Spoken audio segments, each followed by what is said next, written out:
त्रिकोणमिति का परिचय chapter number 8 में आज हम बात करेंगे उदाहरण नंबर 6 की। आइए एक बार इसको पढ़ते हैं।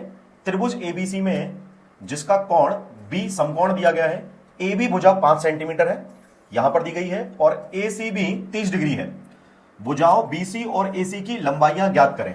ठीक है, देखिए आपने यदि सारणी सीख ली है, सारणी में आपने देखा होगा कि अलग अलग कोण के लिए अलग अलग त्रिकोणमितीय अनुपातों के मान हम किस तरीके से निकालते हैं। तो यहां पर हमें उनका इस्तेमाल करके बीसी और एसी भुजा की लंबाई ज्ञात करनी है। तो देखिए यहां पर मुझे बीसी याद करना है, तो ये लंब हो गया और ये आधार हो गया। तो हमें एक ऐसा त्रिकोणमितीय अनुपात लिखना है, देखिए ये बनेगा tan 30 डिग्री। ठीक है, अब tan में देखेंगे आप, एक तो लंब और एक आधार दो काम में आते हैं, तो हमने लिख दिया लंब AB। ठीक है, और आधार हो गया BC। AB की लंबाई हमें दी गई है 5 और BC की लंबाई हमें ज्ञात करनी है। तो tan 30 का मान हमें याद होना चाहिए, तो ये बनेगा BC को इधर ले लेंगे हम और ये बन जाएगा 5/tan 30 डिग्री। ठीक है, तो ये होता है इसका मान 1/√3।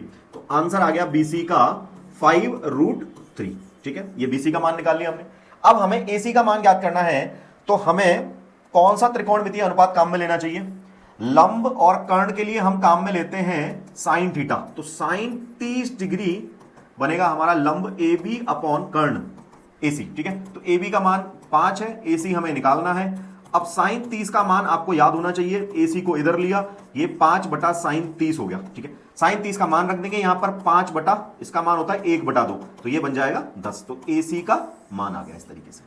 ठीक, अब उदाहरण नंबर 7 में हमसे भुजाएं दे दी गई हैं और कोण पूछा गया है। ठीक है, क्या है? दो भुजाएं हमारे पास ये हैं यहां पर, और हमसे पूछा गया है कि कोण P और कोण R का मान ज्ञात करिए। तो यहां पर आप देखिए कि मान लीजिए हमें P ज्ञात करना है। ठीक है, तो आप देखिए यदि P ज्ञात करना है तो आधार मिल गया और कर्ण मिल गया। ठीक है, तो यहां पर मैं लिख सकता हूं कि sir cos P is equal to, ठीक है, cos P का मान क्या होगा? आधार बटा कर्ण से 3/6 आ रहा है, इसको आप हल करेंगे तो ये 1/2 आ गया। तो इसका मतलब कोण P का मान कितना हो गया? 60 डिग्री हो गया सर।